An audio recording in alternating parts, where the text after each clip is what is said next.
Terima kasih Anda masih bersama kami. Nah, bagi Anda yang baru saja bergabung, berikut kami sampaikan kembali 3 berita pilihan hari ini. Sepasang suami istri terluka bakar, diduga akibat ledakan pipa di kawasan Pertamina Limau Field Area SKG 1 Prabu Muli.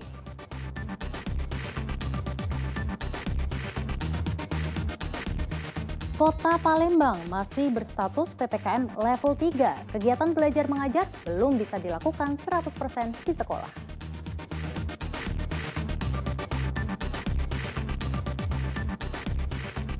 Pasca Lebaran, jumlah pemohon pelayanan SIM di Polrestabes Palembang meningkat hingga 40% dibanding hari biasa.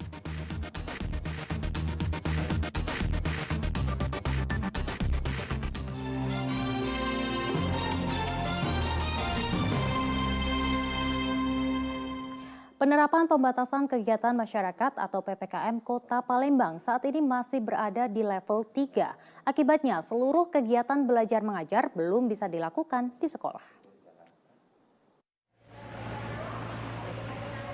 Sejumlah aktivitas masyarakat di Kota Palembang kini sudah mulai dilonggarkan. Seperti misalnya aktivitas kantor, mal, dan pusat keramaian. Meski Kota Palembang masih berada pada level 3 PPKM. Karena itu, aktivitas belajar tatap muka di sekolah belum sepenuhnya bisa dilakukan. Kegiatan belajar mengajar tatap muka masih dilakukan selama 3 hari atau 50%. Sedangkan sisanya dilakukan dengan daring. Pemberlakuan ini terus berlaku hingga ada keputusan selanjutnya. Status level 3 PPKM untuk Kota Palembang salah satunya disebabkan jumlah vaksinasi lansia yang baru mencapai 59,78%. Jadi untuk sementara kami tetap laksanakan 3 hari dulu, masih 50%. Ya, jadi sampai kami ada keputusan bersama ini tetap 50%. Karena level kita masih level 3. Ya, sedangkan anak-anak kita yang divaksin, saya dapat laporan dari Ibu Kepala Dinas, itu baru 65%. Berarti masih ada 35% anak-anak kita yang belum divaksin. Nah, sebetulnya untuk level kita, level 3 itu masih karena vaksinasi lansia kita yang masih 59,78%. Harapannya memang nanti kita sudah 60% dan kita bisa turun menjadi level 2 seperti itu. Kalau untuk kasus sekarang kita sudah relatif aman karena memang rata-rata ya 2 maksimal paling banyak ya 0 perharinya, dan kasus untuk yang saat ini tinggal 8 kasus yang aktif. Kegiatan vaksinasi akan terus dilakukan pemerintah Kota Palembang. Yanuar Ikhram melaporkan dari Kota Palembang. Kebijakan larangan ekspor bahan baku minyak goreng mengakibatkan harga tandan buah segar atau TBS sawit di tingkat petani anjlok. Di Kabupaten Musi, Rawas Utara, harga TBS turun rata-rata Rp1.300 hingga Rp2.000 per kilogram. Sejak adanya larangan ekspor kelapa sawit dan minyak kelapa sawit membuat harga tandan buah segar atau TBS sawit anjlok di tingkat petani. Saat ini harga TBS mencapai Rp1.500 per kilogram atau turun Rp1.300 hingga Rp2.000 per kilogram. Padahal sebelum adanya larangan, harga TBS mencapai Rp2.800 hingga Rp3.500 per kilogram. Anjloknya harga TBS ini membuat petani tertekan mengingat biaya produksi seperti pupuk dan jasa angkutan semakin mahal. Terus merosotnya harga tandan buah segar sawit juga membuat sejumlah pengepul TBS di Kabupaten Musi Rawas Utara memilih untuk tutup karena mereka tidak mau menanggung kerugian yang lebih besar lagi. Sekarang kemarin itu sudah 1.500 harga di yang kita beli ya. Nah, Dari harga sebelumnya? dari harga sebelumnya 28. 28. Sebelum lagi kabarnya sempat 3.500 ya? Iya. Seminggu sebelum lebaran itu ini 3.500 Pak. Mereka berharap larangan ekspor tidak berlangsung lama. Didi Irwansyah melaporkan dari Kabupaten Musi Rawas Utara. Pasca Lebaran, jumlah pemohon pelayanan SIM di Polrestabes Palembang meningkat hingga 40% dari hari biasa.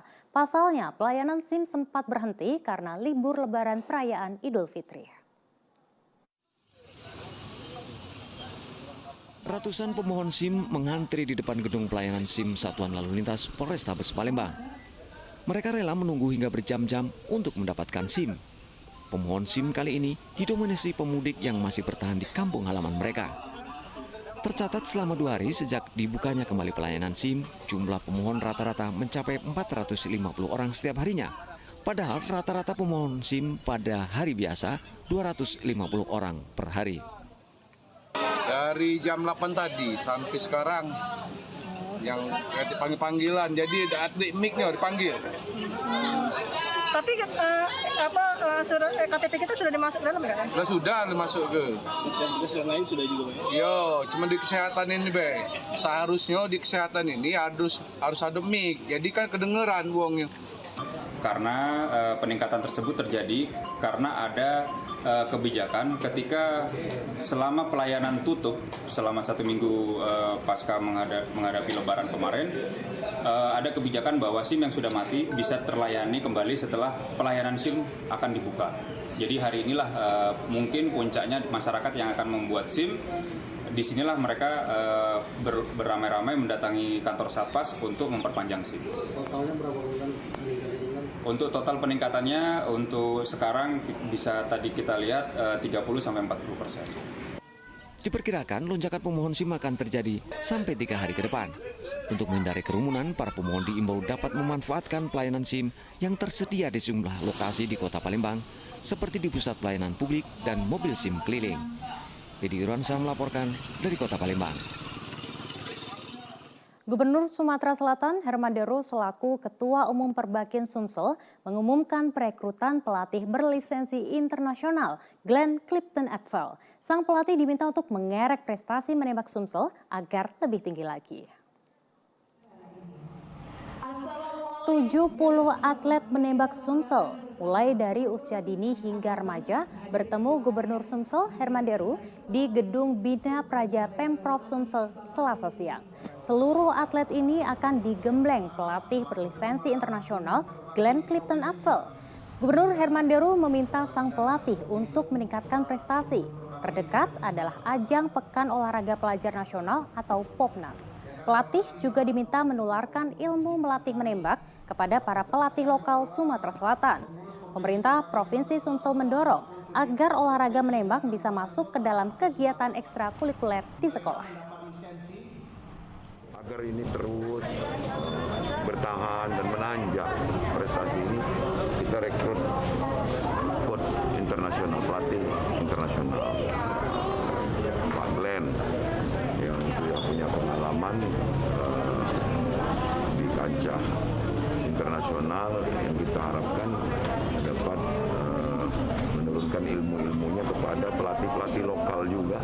Kita akan buat training of trainer, jadi setiap daerah kita akan undang untuk menjadi pelatih di daerah masing-masing dan juga melatih langsung kepada para olahragawan. Sesuai jabatan saya, tugas saya di pusat juga sebagai pendidikan dan kepelatihan Bapak. Saya juga menangani sekolah dari mulai eranya Pak Nanan Soekarno hingga Pak Joni Supriyanto. Sekolah itu masih eksis dan kami ingin mengeluarkan bibit banyak yang di pelatnas itu juga lahir dari sekolah-sekolah itu Bapak. Jadi mau nggak mau pencarian kami sangat yang ke dasar dari mulai SD, SMP, SMA, bahkan sampai tingkat mahasiswa pun itu akan kami nanti coba kumpulkan waktu demi waktu. Ya, informasi tadi sekaligus mengakhiri berita Palembang hari ini. Saya Dana Paramita berterima kasih atas perhatian dan kebersamaan Anda. Selamat beraktivitas dan sampai jumpa.